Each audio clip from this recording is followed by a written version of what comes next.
Hello, Armin and Kevin, and welcome to week 6 of our class EM 530, Environmental Risk Assessment number 2. We are continuing our examination of the use and implementation of risk assessment this week. Since we covered risk assessment, its structures, and the various steps of risk assessment in weeks 1 through 5, in the second half of the class, we are going to be covering use of risk assessment. So we'll be looking at it in different types of situations and different types of variables, and how to implement risk assessment in different types of situations.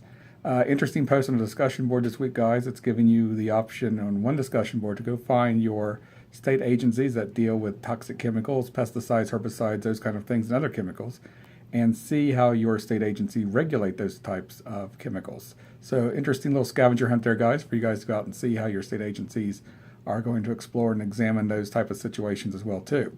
Focus on stakeholders this week, guys, as we are trying to see how stakeholders are involved in risk assessment and how we need to go out and determine the role of stakeholders and what those roles should be in risk assessment. So we are again examining how government agencies should be implementing risk assessment and looking at those kind of things through new regulations, command and control structure, or just general risk assessments in general. We're also examining the role of, again, like companies or regulated companies and entities like we talked about last week. So we're seeing what the role of companies are, and are companies implementing risk assessment or even alternative risk assessment. So we're looking at those types of situations as well also. And we are also going to examine other stakeholders as well too, such as our elected stakeholders, interest groups. We've not really covered interest groups a lot yet, but we'll see what the role of interest groups are in risk assessments. Do they want more stringent risk assessments, more detailed risk assessments? What are kind of the things they are looking at in terms of this type of situation? So in Unit 6.2, guys, are other discussion boards involving a property owner who has figured out a way to try to clean chemicals off of his polluted fields and those kind of things.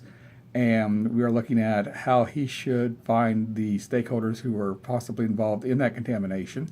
An interesting thought about that is when they find those stakeholders, what should be their role and responsibility in the cleanup? Or are they legally liable? So those are some interesting questions to look at in our discussion board number 1. Reminder too, guys, we are in the next week for a paper. So there is a paper here due in Unit 6. We will cover that in our seminar. Remember, our seminar is coming up this coming Sunday, which will be March the 11th at 9 p.m. So remember, Unit 6 seminar is coming up, and we'll talk about the Unit 6 paper as it's due a week from today. And with that, guys, have a great week on the boards, and good luck at submitting the paper. Remember, if you need any questions or concerns, I am here, so please feel free to email, phone, or text, or however you guys want to talk to me. I'm always available to take your calls and questions. Office hours are again on Tuesdays and Sundays from 10 to 11 p.m. Eastern Time over in the instructor virtual office located on the left-hand side of the screen. And again, guys, have a great week.